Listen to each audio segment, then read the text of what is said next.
Domingo, 14 de setembro. Esses dias eu fiz um post e disse 12 de novembro. Aí um parceiro me alertou. Casualmente era o dia do aniversário dele. Mas às vezes eu erro a data. Hoje é 14 de setembro. Queria falar várias coisas. O tema central hoje é falar sobre o Nepal. Acreditem, né? Falar sobre o Nepal. Mas eu não posso deixar de falar, por exemplo, da morte do Hermeto Pascoal, né? Como é que eu diria para vocês? Hermeto Pascoal é uma referência no mundo da música, pela capacidade de criação. Hermeto Pascoal tem alguns quadros que ele faz, né? Desta relação dele com a música, que pouca gente conhece, mas são quadros muito interessantes, feitos com cifras musicais, uma cifragem toda particular que ele construiu, né, que ele criou por conta do seu experimentalismo, né? O Hermeto era um criador de fato, né? Digamos que se tu fosse botar assim no tema humanidade, ele é uma edição limitada, né? Poucos Hermetos existem e existiram na humanidade, né? Ele era realmente grandioso, né? Para quem curte. O jazz tem isso, né? Mas ele não era jazz, ele era tudo, ele era diferente. Ele ia do forró ao jazz, né? É um multi-instrumentista extraordinário, né? Tocava saxofone, piano, a chaleira, né? Da onde fosse possível tirar som, ele tirava um som, ele harmonizava o som, ele dialogava com a sensibilidade humana, né? A arte, né? Hermeto Pascoal, com todas as letras maiúsculas. E nós vamos perdendo os nossos bons, né? Uma hora chega, né? Ele já estava com 80 e tantos anos e trabalhando, arteando, né? Mas bem, fica aí minha homenagem para o Hermeto Pascoal. Porque o Hermeto Pascoal, pela música, né? Ele mostrava um mundo e a gente tem prestado pouca atenção nas coisas do mundo, as coisas que acontecem no mundo, né? Então, mais fácil escutar uma bosta, né? Porque ela entra mais fácil, ela é assimilada mais fácil. É tão mais tranquilo tu ler 120 caracteres naquela lata de lixo que é o X, né? Agora eu comecei a acompanhar o X, é uma lata de lixo aquilo. Mas é mais fácil, né? Cada um faz o que bem entende, sem nenhum compromisso. E as coisas vão acontecendo e nós não temos a percepção da capacidade de influência de coisas que aparentemente parecem pequenas, mas que, em verdade, têm a potencialidade de redefinir nossas vidas, né? Lembrem-se da Primavera Árabe, né? O que virou aquilo. Aquilo virou, a partir de uma grandiloquência da função das redes e não sei das quantas, numa colcha de miséria espalhada pelo norte da África, misérias e ditaduras e autocracias. O Nepal. O Nepal é um paizinho ali entre a China e a Índia, ali pelo Himalaia, do tamanho do Acre. Um paizinho. Mas o Nepal, agora semana passada, protagonizou fatos que são bem interessantes e razoavelmente analisados. Pela primeira vez, dizem os estudiosos, a geração Z, aqueles nascidos ali a partir de 95, 90, por ali, protagonizam,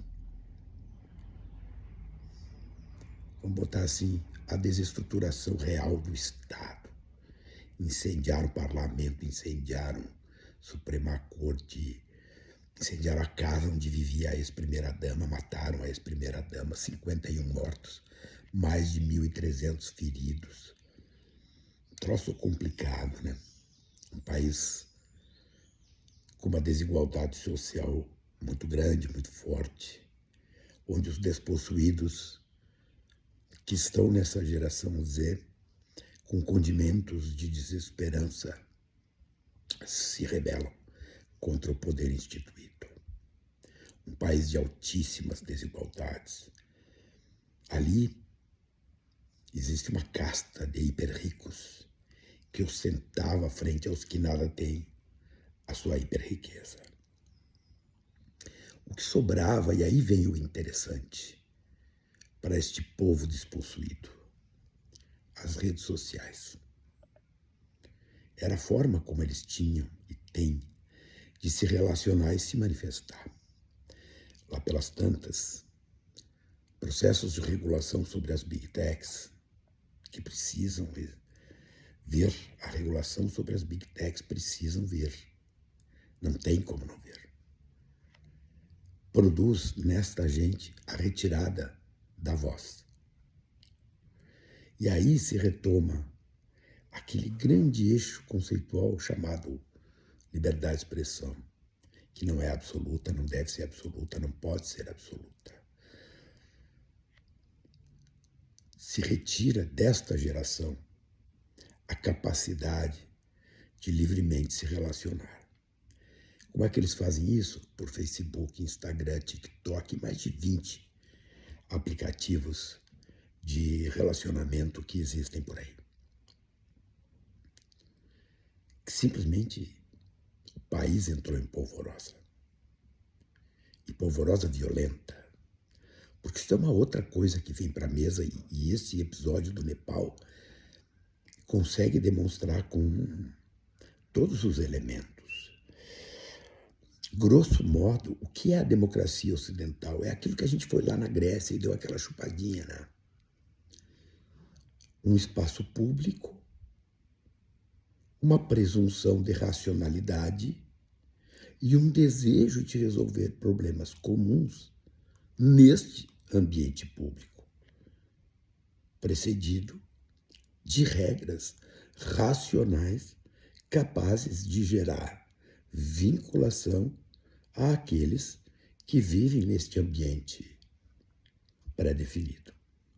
Isto seria, grossíssimo modo, a democracia ocidental, como nós a conhecemos. Quando um desses elementos falece, no caso, a racionalidade, o que toma lugar é a violência física, a violência efetiva. Vejam,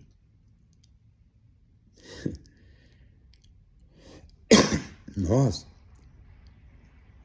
atribuímos a nós mesmos a capacidade de gerar uma racionalidade eficiente.